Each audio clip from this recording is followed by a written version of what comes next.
Hi friends, welcome to our channel Bujji creation. Season 9 లో last week captaincy task కోసం మన contestants బాగా పోరాడుతున్నారు అనుకోవాలి. ఈ సందర్భంగా నిన్న రెండవ కంటెస్టెంట్ గా మానస్ వచ్చాడు. మానస్ తెలుసు కదా, బాగా రఫ్ ఆడిచ్చేస్తాడు టాస్కుల్లో.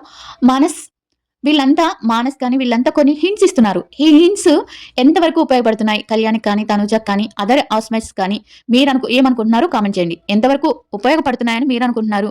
వాళ్ళకి బూస్ట్ అవుతుందా, లేకపోతే ఓవర్ కాన్ఫిడెంట్ అవుతుందా, ఏమని అవుతుంది అని అనుకుంటున్నారో మీరు అనుకుంటున్నారో కామెంట్ చేయండి. కొంతమంది చెప్పేది వింటే కొంచెం ఓవర్ కాన్ఫిడెంట్ అయిపోతారేమో వీళ్ళు అనిపిస్తుంది. కొంతమంది చెప్పేది వింటే కాన్ఫిడెంట్ గా మనకంటూ ఒక బేస్ ఉంది బయట అన్నట్టు ఫీల్ అవుతుంది అని అనిపిస్తుంది అని నాకు అనిపిస్తుంది. నిన్న మానస్ మాత్రం కొంతమందికి కొన్ని చెప్పినప్పుడు నాకేమనిపించిందంటే కొంచెం ఓవర్గా చెప్పాడా అని అనిపించింది. అదేంటంటే తనూజాకి హింస ఇచ్చినప్పుడు అంతగా హైప్ చేసి చెప్పాల్సిన అవసరం లేదనుకుంటాను నేను.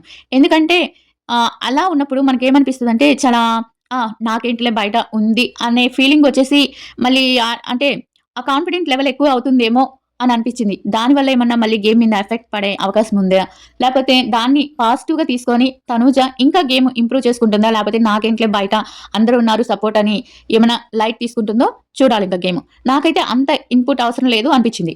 బయట ఇంకా వచ్చిన వాళ్ళందరూ రీతుతో ఎక్కువగా క్లోజ్ అవటం, అంటే రీతుకు తెలిసిన వాళ్ళు అవటం, అంటే వీళ్ళంతా స్టేజ్ పర్ఫార్మెన్స్ ఇచ్చేవాళ్ళు కాబట్టి ఒక డ్యూయట్ కానీ ఒక ఇది కానీ అందరూ ఒక ఉన్నవాళ్ళు కాబట్టి ఒకే ఫీల్డ్లో ఉన్నవాళ్ళు కాబట్టి రీతుకి ఎక్కువ ఫ్రెండ్స్ ఉంటారనమాట. కళ్యాణ్ కానీ అదర్ కంటెస్టెంట్స్ కానీ ఇమ్ముకి రీతుకి వచ్చిన ప్రతి ఒక్కరూ తెలుస్తుందన్నమాట. వీళ్ళు తెలిసిన వాళ్ళు కాబట్టి వాళ్ళు ఎక్కువ ఇన్పుట్స్ తీసుకుంటున్నారు వీళ్ళ దగ్గర నుంచి. అదర్ కంటెస్టెంట్కి చాలా తక్కువ అవుతుంది. కానీ వచ్చిన ప్రతి ఒక్కరి సుమన్ శెట్టి గారిని ఎందుకంత ఎక్కువ ఇది చేస్తున్నారో నాకు అర్థం కాలేదు. బట్ నాకు సుమన్ శెట్టి గారిలో మొన్న ఒక విషయం నచ్చలేదు. అదేంటంటే నేను చెప్పాను కదా, ప్రపోజ్ చేసినప్పుడు సుమన్ శెట్టి గారు కిస్ చేశారని. అది తన దాకా వస్తే ఏమో మంచిది, లేకపోతే తను నామినేషన్ చేసిన ఇదేంటి అంటే నామినేషన్ చేసింది సంజనా గారి మీద ఏమని పెట్టి నామినేషన్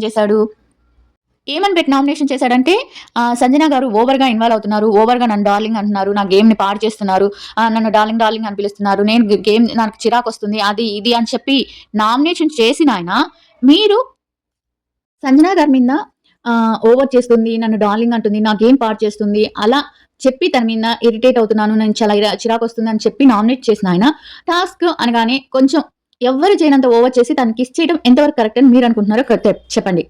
సుమన్ గారి విషయంలో ఇక మానస్ గారు ఎక్కువ వచ్చిన వాళ్ళంతా ఎక్కువ రీతుకి ఇన్పుట్స్ ఎక్కువ ఇస్తున్నారు, మిగతా కంటెస్టెంట్స్ కి తక్కువ ఇస్తున్నారు అని అనిపిస్తుంది నాకు.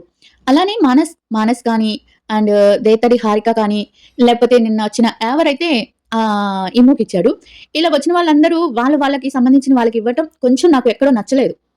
అది చాలా అంటే ఇప్పుడు ఏంటంటే డిమాండ్ పవన్ అండ్ కళ్యాణ్ పడాలా, ఇంకా అంటే దివ్య, వీళ్ళందరికీ ఎవరు తెలియనప్పుడు అందరికీ సమానంగా మాట్లాడాలి.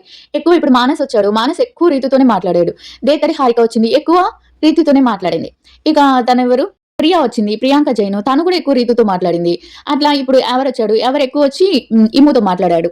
ఇలా అంటే వీళ్ళు బయట విషయాలు ఏమన్నా లీక్ చేస్తున్నారా అంటే వేరుగా రూమ్ లోకి వెళ్ళి మాట్లాడుకున్నప్పుడు నాకు అనిపించింది, అంటే వీళ్ళు కామనర్స్ ఉంటారు కదా, వాళ్ళకి కూడా కొంచెం వాళ్ళతో కూడా సపరేట్ గా కొంచెం మాట్లాడి వాళ్ళ నెగిటివ్స్ ఏంటో పాజిటివ్ ఏంటో చెప్తే బాగుండు అని నాకు అనిపించింది. మీలో ఎంతమందికి అనిపించిందో కామెంట్ చేయండి. నిన్న మానస్ వచ్చేసి పవన్ తో గేమ్ ఆడాడు, పవన్ ఇచ్చి పడేశాడబ్బా. మానస్ కావాలని ఓడిపోయాడని చాలా మంది అంటున్నారు, బట్ నాకైతే అలా అనిపించలేదు. ఎందుకంటే పవన్ గేమ్ లోకి దిగాడంటే గేమ్ నిచ్చి పడేస్తాడు. మిగతా విషయంలో నష్టపెడతాడు, తన విషయంలో నష్టపెడతాడు, దీంతో గొడవ పడతాడు, అవన్నీ పక్కన పెడితే గేమ్ విషయంలోకి వస్తే మాత్రం గేమ్ ఇచ్చి పడేస్తాడు అంతే. ఒక రేంజ్ లో ఆడతాడు. తనకు కానీ వేరే యాక్టివిటీలో తను రాంగ్ స్టెప్ గా తీసుకోకుండా ఉంటే పవన్ ఈ పార్ట్కి టాప్ 5 లో కాదు టాప్ 3 లో ఉండేవాడు అని నా ఒపీనియన్. మీరేమనుకుంటున్నారో కామెంట్ చేయండి. ఇదండి.